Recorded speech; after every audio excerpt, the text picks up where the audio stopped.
Alright everybody, welcome to Throttle Grotto. If this is your first rallycross race, I'm going to show you how to break it all down and get everything ready so you can have a stress-free first time at rallycross. Stay tuned.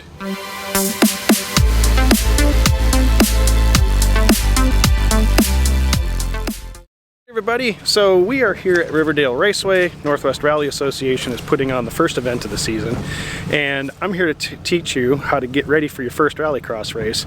If you've never done one, there's not a lot really that you need to worry about. One thing that you should already have on your car is you should have a skid plate on your car already.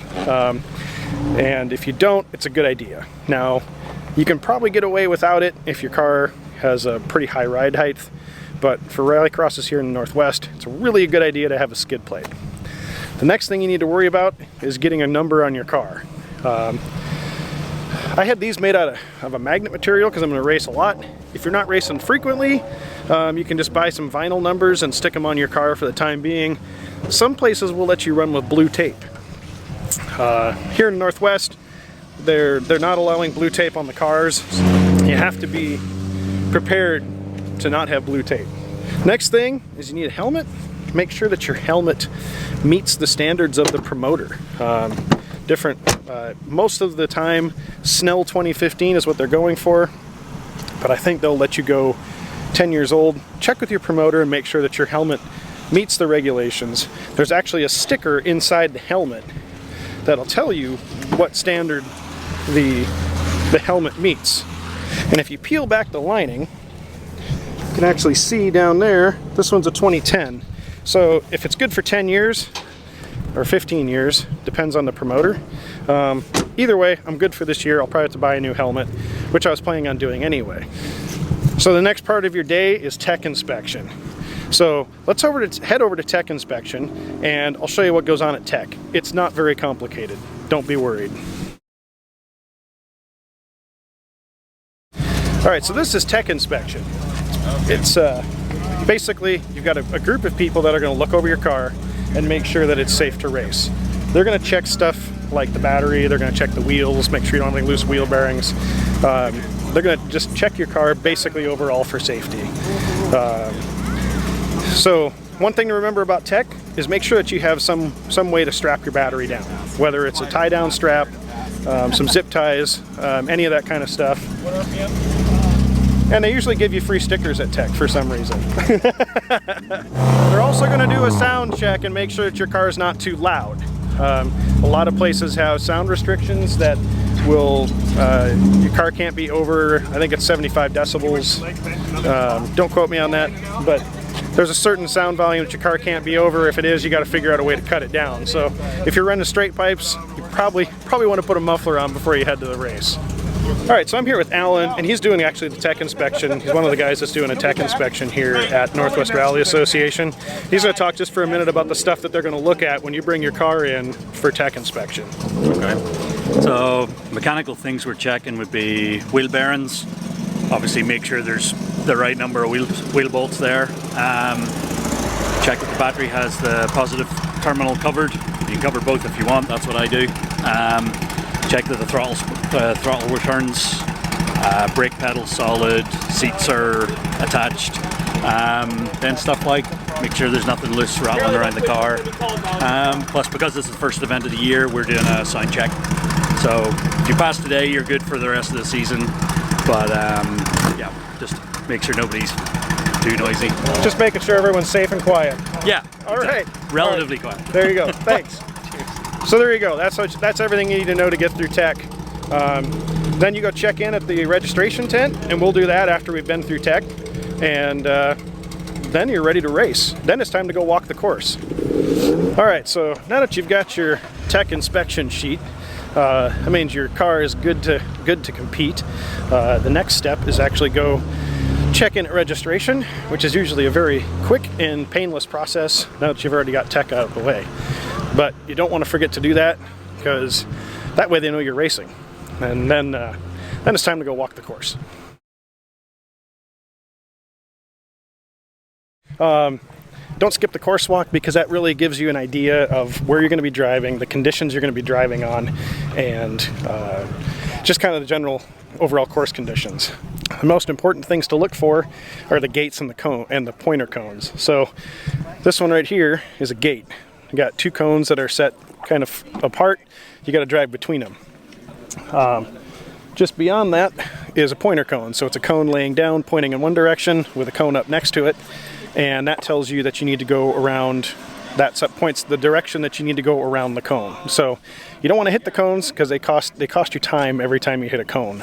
And if you miss a gate, it costs you even more time. So pay attention to the course walk the whole course and learn the course. Try to get it as best in your mind as you can. Walk it 2 or 3 times if you have the ability to do that. And then you're all ready to race. The other piece of the course that can get kind of tricky is when you have an optional slalom. And that means there's a cone out in the middle of nowhere that has no delineation around it. There's no pointer cone laying either way. So this is you have to look at the exit point and how you want to get to the next part of the track. So here, I would probably choose, since it's going to enter on the left, I would probably choose to go right, then left, and then it sets you up for the little chicane up front there. So another thing to look at when you're walking the course. There's actually going to be a driver's meeting where everyone's going to get together and they're going to talk about all of the things that you need to know for the day and just kind of recover all of the safety, the guidelines, pointer cones, gates, all of those things. So everything you need to know for the day for racing will be covered in the driver's meeting. Make sure you find out when that is when you go to registration and go. If it's your first time, it's very important that you know these things. And if you've been racing rallycross for a long time, it can be really helpful just to refresh you for things that you may have forgot since the last time you were there.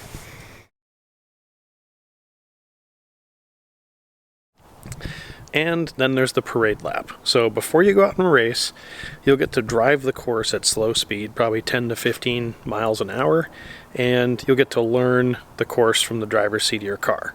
So take your time on the parade lap, make sure that you reinforce the stuff you learned during the course walk, and then you'll be prepped to go get into grid and line up for your race. Alright, so now that you've walked the course, you're familiar with where your car needs to go during the race. Take a little break, kind of visualize how you're going to drive the event, and go have some fun. Like, really, that's what it's about. It's just go out and have some fun sliding your car around in the dirt. So don't forget to breathe. I always try to take a couple of big deep breaths at the start line, just to make sure I'm not holding my breath waiting for start, and that's really it. I'll check in back with you after my first lap. Ready? 3, 2, 1.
So you've done your laps, you're back in grid, waiting for your next round out. Have some fun, talk to some of your competitors, get to know the people that you're racing with, and if you have the ability, check your times, see how you're doing.